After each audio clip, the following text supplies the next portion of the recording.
உங்கள் வீட்டில் இட்லி மீந்து போச்சுன்னா என்ன பண்ணுவீங்க? இட்லி மஞ்சூரியன் பண்ணலாமா? அதுவும் ரெஸ்டாரண்ட் ஸ்டைலில் ஈஸியாக குயிக்காக சூப்பராக. இந்த ரெசிபிக்கு நான் சூஸ் பண்ணியிருக்கிறது ஒரேசா ரைஸ் பிரான் ஆயில். மற்ற எண்ணெய்களை விட ஒரு 15% அப்சார்ப்ஷன் ஆஃப் ஆயில் கம்மி தான். ஸோ உடம்புல இருக்கிற கொலஸ்ட்ராலை கொஞ்சம் கண்ட்ரோலாக பார்த்துக்கும். ஸோ இட்லி எடுத்துக்கோங்க, உங்கள் ப்ரிஃபர்ட் ஷேப்பில் கட் பண்ணிக்கோங்க. ஸோ தவால 4 டேபிள் ஸ்பூன் ஒரேசா ரைஸ் பிரான் ஆயில் சேர்த்துட்டு நல்லா இட்லியை வறுத்துக்கோங்க. ஸ்லோவாக ஃப்ரை பண்ணி எடுத்துக்கோங்க. இந்த மாதிரி கிறிஸ்பியாக கோல்டனாக வரும். ஃப்ரை பண்ணதை வெளியில் எடுத்துட்டு மறுபடியும் 2 டேபிள் ஸ்பூன் எண்ணெய் ஊற்றிக்கோங்க. இதில் தூளாக கட் பண்ண பூண்டு, இஞ்சி, பச்சை மிளகாய், கொஞ்சமாக சில்லி ஃப்ளேக்ஸ் சேர்த்து நல்லா வதக்கிடுங்க.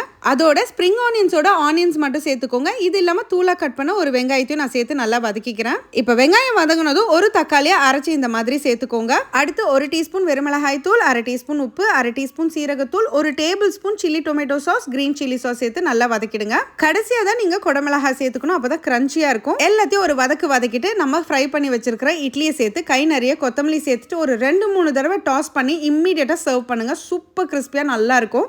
அவ்வளோதாங்க, செய்யறது ரொம்ப ஈஸி. இந்த பொருட்கள் எல்லாமே ஈஸிலி அவைலபிளாக இருக்குது மார்க்கெட்ஸில். ஸோ கண்டிப்பாக வாங்கி எல்லோரும் ட்ரை பண்ணுங்கள். ட்ரை பண்ணும்போது மறக்காமல் ஸ்டவ்வோடு சமைக்கும் போது கொஞ்சம் லவ்வோடு சமைச்சிங்கன்னா சுமாராக இருக்கிற சமையல் கூட சூப்பராக இருக்கும். எப்படி? அண்ட் இதுக்கு முன்னாடி நீங்கள் ரைஸ் பிரான் ஆயில் ட்ரை பண்ணதே இல்லைனா ஒரேசா ரைஸ் பிரான் ஆயில் வாங்கி ட்ரை பண்ணி பாருங்கள். You gonna love it.